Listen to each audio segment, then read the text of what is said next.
Hi, thanks very much for clicking on the video link. My name is Natalie Armstrong-Motin, and this is another in the series of Idle Chat videos with colleagues from around the world. And today I get to talk to a colleague in one of my favorite places on the planet, Nigeria. Eunice, my Nigerian colleague, how are you? I'm very well, Natalie. Thank you for having me. It's a pleasure seeing you and finally chatting with you. It is absolutely my pleasure to have you. Like I said, Nigeria, big fan. My husband and I both love Africa, so you got our vote there. All right, Miss Eunice, are you ready for an idle chat? Yes, I am. Okay. I'm a bit nervous. Don't be nervous. Don't be nervous. This is just for fun, and I promise no mediators will be harmed in the filming of an idle chat. I give my word. All right. So you know that we've got about 120 different questions here on the cards, and we just shuffle up the cards, and the cards will dictate what it is that we are going to talk about, okay? Very well. All right. So card number 1. Miss Eunice, do you prefer coffee or tea? Coffee. I take coffee because I want to stay alert. That's why I take coffee. Yeah. Fair enough. Fair enough. Coffee it is. And do you like your coffee hot or iced? Hot. Yeah. All right. Okay. Eunice, the next card reads, if you could have an all expenses paid trip to see any world monument, what would you choose to see?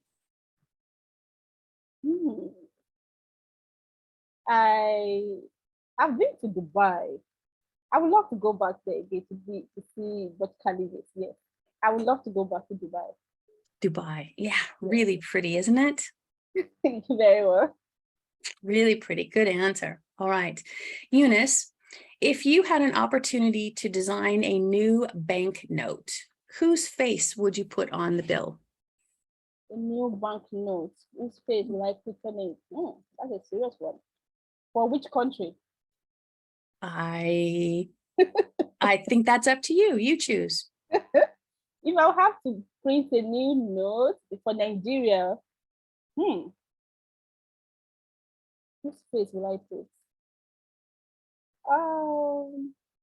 Maybe I would choose one of our former governor in Lagos State, Fashola. He made a remarkable, it left a good footprint when he was the governor. But there are other heroes that one would want to remember and then put their face just to immortalize them. No, I think I will put some of the victims of NSAS. Last year, something happened.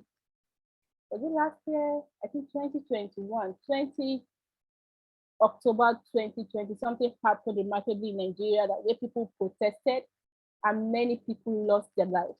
I would like to immortalize those people that lost their lives for the freedom of Nigeria. So I think I'll pick one of the faces, yes. Eunice, I absolutely love that idea. That's genius, and good for you for having such a big heart to think of it. Thank you. I like that. Eunice, what habit do you have now that you wish you had started much earlier in your life? Networking. Why networking? Yeah, I didn't have that earlier on in my life. I've always been a loner. I want to just get my things done as fast as possible. Even when I was in school, I get along with everybody. But once I moved on, I moved on. I don't look back. I don't keep relationships as such. But when I see it again, we reconnect where we dropped it. But now I get to follow up more with people, not just making impact, to follow up to know how you're faring, how you're doing. So I think I do that more now than I used to when I was younger. That's a really good one. Those relationships are important, and you do have to make the effort to keep them going. Yeah. Yeah. Networking. All right. Oh, Miss Eunice, what is your favorite spectator sport? My favorite what? spectator sport. What sport do you enjoy watching?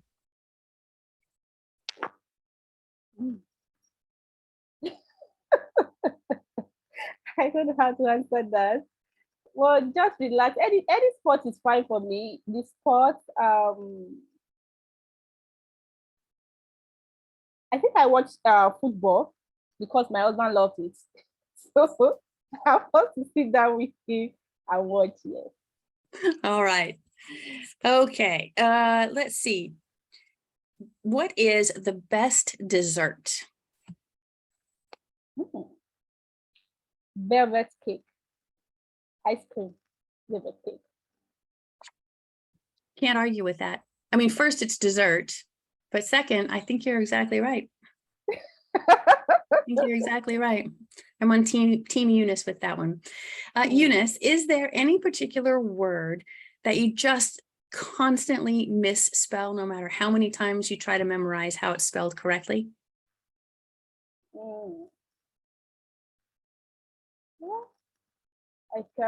I'm trying to see which word.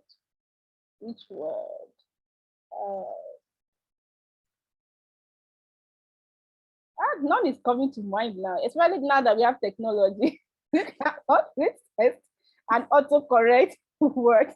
So none is coming to mind now because I don't write with long hand again most of the time now. I use my system to type. So the system always suggests spelling to you. So I can't really pick that this is the word that I struggle to spell. Right. Yeah, I suppose that's true. I suppose that is not a good question for a young person. That's more of an old person question. Yeah, you're probably right with that. All right, let's switch it up.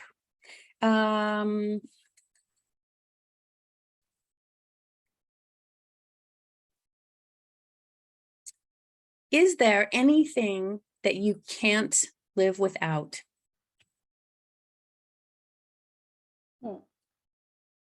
I can't live without talking. I talk for a living.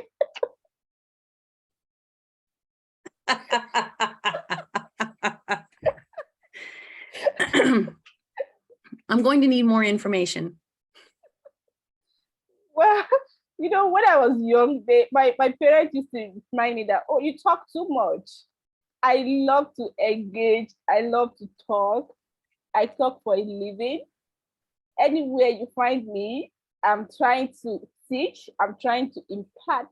And then if I see myself not talking again, maybe I'm not alive again. In as much as I'm living, I'm talking, I'm imparting, I'm writing, and all of that. So I think talking, you can't take talking away from me. All right. Well, you've definitely chosen the right career path then, my friend. Yes, you can say that. Yeah. All right. Eunice, who is the most creative person you know?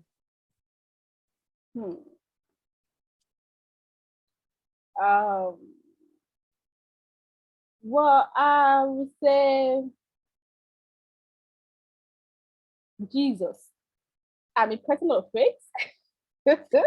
And each time I try to see how creative he has always been, looking at the history, the Bible, I can say that he's the most creative person. Sometimes it gives me idea. And I inspire so many things that you do that when you even confused, or how do I go about it? And the message just drops. So for me, it's Jesus Christ. Yes. Jesus Christ. Okay. Yes. Let's see. Eunice, if you were given $10 million to open a museum, what kind of museum would you open? Well, well.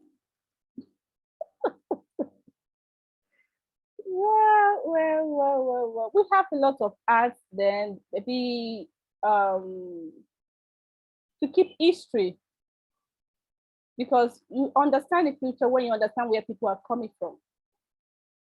So visions that we ensure that we have the history, how things happens, what are the effect, what are the history behind some cited some things that are actually that we talk about. What's the history behind this park? What is the history behind this the monument that everybody is looking at? So I think I would like to keep something in that relation. Yeah, that's like. I think that would be fascinating. That's a museum I would go to. Thank you. Eunice, what is your least favorite smell? The least favorite smell. Your least favorite smell. I would say that when I was young, my mom used to do, I don't know if you know this type of fabric. In Nigeria, we call it Kampala. They use a kind of batik or paint to change, especially when you have cotton, they soak it there. They use hydrosulfate, then kind of chemical together to change the nature of the clothes. I think the smell is very offensive, and I think it's the least favorite smell that I've experienced. Yeah, I can imagine. That's, yeah. Yes. All right. Eunice, when was the last time you slept more than 9 consecutive hours? That can't be far away. I think last month I was ill and I was forced to. I was given some kind of medication and then injection that actually made me to sleep like around clock. I hardly sleep. I sleep late and I wake up early. So I was forced to rest. I mean, I really appreciate your answer. That's a terrible story, Eunice. Somebody roofied you. I mean, for your own good, but still. My gosh. Okay. Well, when you fail to rest, sometimes the body asks for it, and then you will not be forced to take the rest. I think that was what happened to me. Right. No, I totally agree. When you're sick, when you're ill, you definitely need to rest. That's really important. But gosh, I was hoping that your answer would have been something a little bit more fun, like a vacation or a holiday, not that you were ill. Even during vacation, I still work. Oh.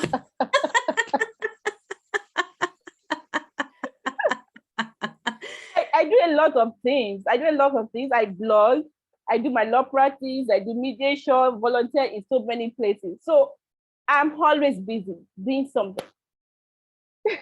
So maybe it's a good thing that you had to take a little medication to get the rest that you need.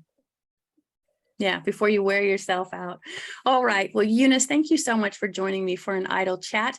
I'm going to ask you the same last question that I ask all of my guests, and that is, what do you love most about the resolution industry that we work in? What I love most, let me take it back. Why did I even get into this resolution industry? I was qualified to practice as a barrister and solicitor in Nigeria in 2008. And since then, I've been involved in litigation. I go to court. I'm a very mischievous person. I read a lot. So when I go to court, I'm prepared. I love it when I see you like get the other party on their toe. And all, it was fun for me. But at the time, it was not fulfilling. You fight over the period of time. At the end of the day, you may get judgment, but you look at it at what cost. I had a matter, I always tell my parties when I have a mediation, that I've read the decided authority. I was sure that my client was going to get judgment.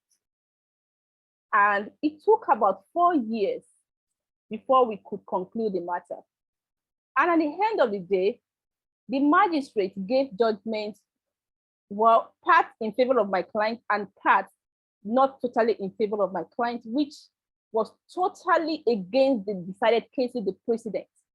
But I looked at it, should I appeal this decision? How much was the money? It was just 500,000 naira. I think that would be about how much in dollars? You have to do that calculation.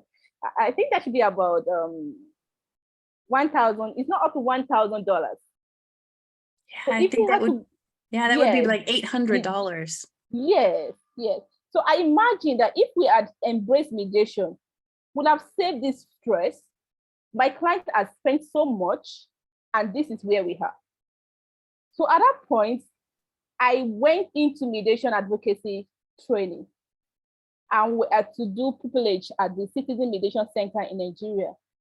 In one day, we resolved 5 cases. And all the parties were so happy. In fact, the issue that brought them before the sector was not the main issue.